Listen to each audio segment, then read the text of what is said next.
Have you ever wondered, what does it mean to be the Word? In the beginning of the book of John, we're introduced to a concept that has intrigued scholars and theologians for centuries.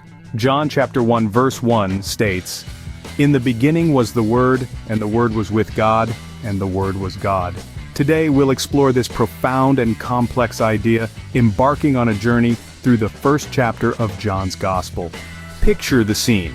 It's the 1st century AD, and a man named John is writing a letter to the early Christian community. He's trying to explain something that's never been put into words before: the nature of Jesus Christ. He starts by calling Jesus the Word. But why? The ancient Greeks had a term logos, which meant word, but it also meant much more.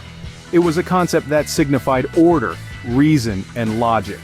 It was the principle that gave the universe its structure. So, when John calls Jesus the Word, he's saying that Jesus is the logic, the reason, the order of the universe. He's the blueprint, the pattern that everything else follows. Fast forward a bit, and John introduces another concept. The Word became flesh and dwelt among us. Now, this is groundbreaking. The divine pattern, the blueprint of the universe, became a human being. Jesus, according to John, didn't just represent God. He was God, living and breathing among us, experiencing human life with all its joys and its sorrows. John then goes on to speak about John the Baptist, who came as a witness to testify to the light. The light, of course, is another metaphor for Jesus. Unlike the light of the physical sun, which can be obscured by clouds or the rotation of the earth, this light is always shining, always illuminating. It's a light that brings spiritual, not just physical illumination. The chapter ends with a beautiful image of adoption. To all who received him, who believed in his name, he gave power to become children of God. This is the culmination of the chapter, the point that John has been leading up to. This concept of spiritual adoption, of becoming part of God's family, is central to the Christian faith. So, what have we learned from John chapter 1?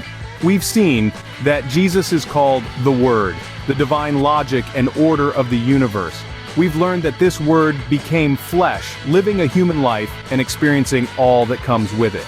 We've heard about the light that Jesus brings, a light that can't be extinguished, that illuminates everything. And finally, we've discovered the beautiful promise of adoption, the invitation to become part of God's family.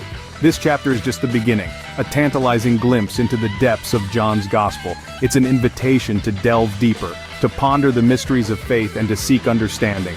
So, as we close this discussion, keep these thoughts in mind. Reflect on them, turn them over in your mind, and see what new insights they bring. In the words of the ancient Greeks, "Gnothi seoton," know thyself. And through understanding, may you find peace.